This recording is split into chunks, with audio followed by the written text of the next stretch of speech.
Hi all, welcome to the online spoken faculty development program on advanced communication laboratory. So this will be the session 2, experiment number 4.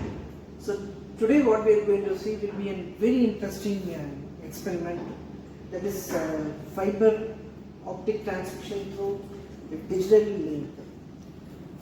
So what we are going to do is we are just going to transmit and signal, that is in the form of digital, through the optical fiber, and we are going to see the output, right? So before we just get into this particular topic, we should know why digital is commonly preferred for opticals. So the very important reason is, with respect to this digital communications, so we can able to add some redundancy bits, which means some error corrections and detections will be very free, very possible. Hence, we can able to make an error-free environment. So next important reason is, so the data will be more secure. Hence, we can able to transmit over a very long distance without any disturbances. Because of these fact, so we can able to gain an additional advantages of efficient communications. We can able to integrate so the voice, the data through this digital transmissions. So because of multiple advantages of digital transmissions over the fiber optic link, we are moving into this particular environment. So this is a basic fact why we are going for this fiber optic communication through the digital link. So let us come to our experimental part. So the reason why we are going to see this experiment is, what we are going to infer from this experiment is, so we are just going to transmit the signal and we are going to see what are the characteristics change we can able to see with respect to this digital signals. So let us move into the experimental part. So for any communication system, three important, very basic component is essential. One is, you know, that transmission sections. Other one will be the fiber, which means the connection part. So next one will be the receiver section. So transmitter we need, and communication medium, that is fiber, and other one will be the receiver part. This one will be the receiver part. So now let us move into this transmission sections. So the basic thing what we are going to do is, we are just going to give an input signal in the form of electrical signal. So I am going to use an 3 MHz function generator. So here, since we are going to transmit the signal in the form of digital, I am going to use a square wave of merely 1 kHz. So this signal, so this input signal is fed to the transmission module, fiber optic digital transmission module. So this transmission kit has two options. One is an external signal. From the function generator, which can be fed to the LED. Other important thing is, there will be an inbuilt function generator which is fitted with the TTL converter, which means which is used to provide a serial protocol. So we can either use an inbuilt or from the external function generator. So now this signal, this electrical signal will be fed to the LED driver to generate an equivalent light signal. So LED will get an signal from the input signal, that is from the TTL, and produce an equivalent light signal. So the light signal which has been obtained from the LED, I hope you can able to see this, right? So will be transmitted over an fiber optic communications. So the thing is, with respect to this transmission part, we have two options. Either we can go for this LED or laser. But for our experimental setup, for our experiment convenient, it is more than sufficient to use an LED. So now let us move to the receiver part. So the transmitted optical signal which has been transmitted will be received by a photodiode. So what is the purpose of this photodiode is, it will receive an light signal and generate an equivalent electrical signal with respect to this light signal. So this signal will be once again fed to the TTL converter. Since we have used this TTL converter at the receiver, we have to use in the receiver section also. Hence, the generated or the transmitted signal over this digital link has been obtained at the CRO. So you can able to see the proper digital signal which has been transmitted. Yes, now what we are going to do in this experimental part is, I am just going to change the frequency, input frequency, and we are going to infer what are the changes which is going to take place at the output. So just listen carefully.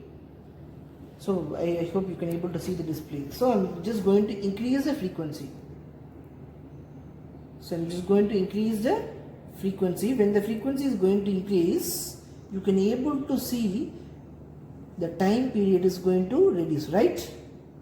So if it is going to be a normal 1 kilohertz frequency, now I am just going to change it. I am just going to change it to either 1.5 or 2 kilohertz, right?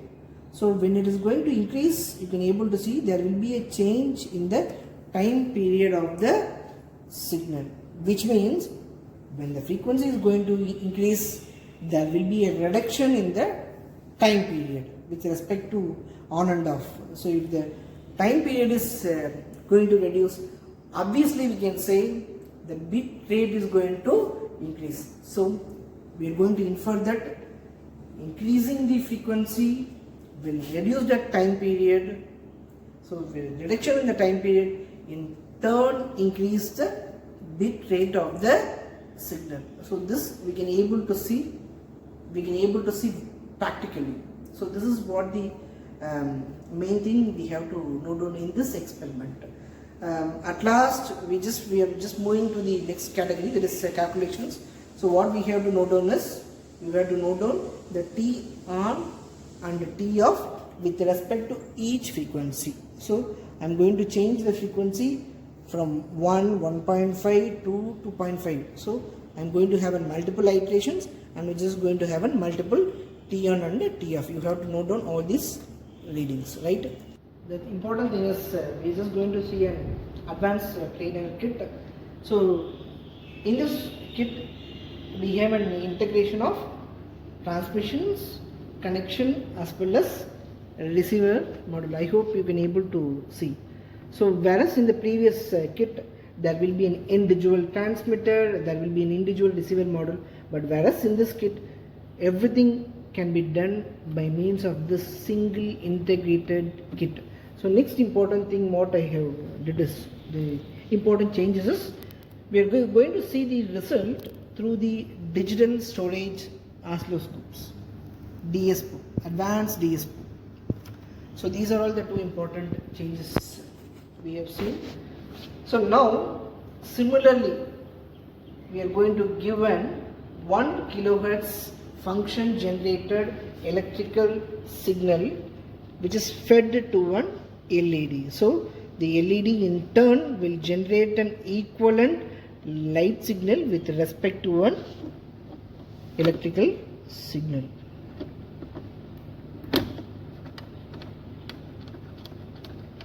So this light signal which has been generated, I hope you can able to see the light signal, right?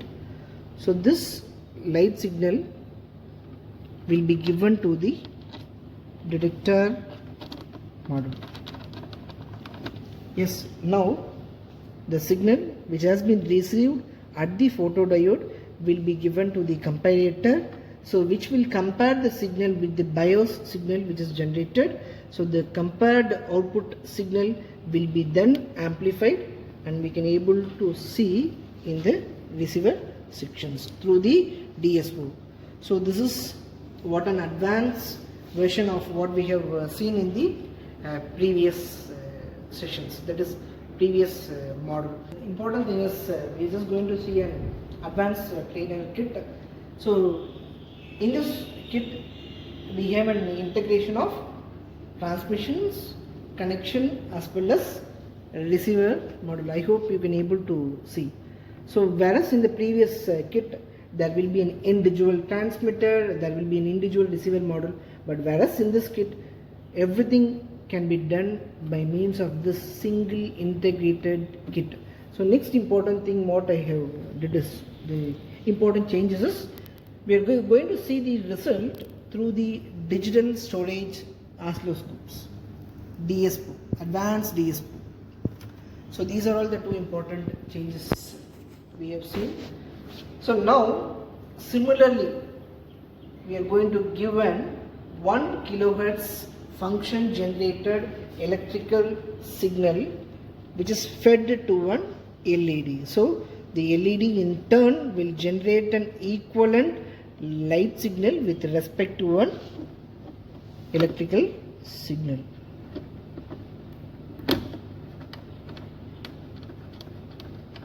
So this light signal which has been generated, I hope you can able to see the light signal, right? So this light signal will be given to the detector module. Yes, now the signal which has been received at the photodiode will be given to the comparator, so which will compare the signal with the BIOS signal which is generated. So the compared output signal will be then amplified and we can able to see in the receiver sections through the DSO. So this is what an advanced version of what we have seen in the previous sessions, that is previous model. So we have taken the output and we have seen the output both from the previous kit as well as this advanced kit. So let us move into the calculation section and we can able to discuss few things with respect to calculation sections. Thank you. Let us see the calculation part with respect to this digital digital fiber transmissions. So the basic parameters has been given. First thing is frequency. So I just told you we are going to take a multiple reading with respect to a multiple frequency, hence frequency will be in one column. We have to note down T on and T off. From T on and T off we are going to measure the value of total time period. So if we just know the value of T, total time period, we can able to find out the value of the bit rate which is equal to 1 by T. So we can able to also get the value of duty cycle, which means the time period for which the signal is active. If it is going to be 50%, then the signal will be active for half the durations, right? So for our convenient, I just taken an simple examples. So we are going to give an 1 kilohertz frequency and I have obtained the value of 0.5 milliseconds as T on and 0.5 milliseconds as the T off. So the total time durations will be equal to T on plus T off, which is equal to 0.5 plus 0.5 milliseconds, which is equal to 1 milliseconds. Once we have found out this T, the total time period, we can able to find out the value of bit rate. Yes, as we know that it is equal to 1 by T, which means 1 by 1 into 10 power minus 3, which is equal to 1000. So we have obtained the value of bit rate as 1000, which will be in kilobits per seconds. So next important thing is we have to calculate the value of duty cycles. Duty cycle is equal to T on divided by T on plus T off. Hence T on value, as you know that it is equal to 0.5. So T on value will be 0.5 and the TF value will be 0.5. So this output what we have obtained is 0.5. Since we are going to obtain with respect to percentage, we have to multiply by 100. So we have obtained the duty cycle for this experiment as 50. By means of this experiment, we are going to find out, we are going to vary various frequency, and we are going to find out the value of T on T off. From the T on and T off, we are going to get the value of T. With respect to T, we are going to find out the bit rate. A simple calculation is when the frequency is going to increase, right? So the T on and T off is going to vary, which means it is going to reduce. If the value is less, the value of bit rate will be high. So this is what we have seen with respect to the calculations. So by means of multiple iterations, we can able to get multiple values. So moreover, for all the frequencies, the duty cycle will be equal. The duty cycle will be around 50%, whereas the bit rate is going to vary. So this is what we are going to infer from the calculation part. Yes friends, now we just came to the end of this sessions. I hope you have enjoyed, and I hope this session is informative. If possible, hopefully in the future we can meet through this other FTPs or other useful sessions. Thank you.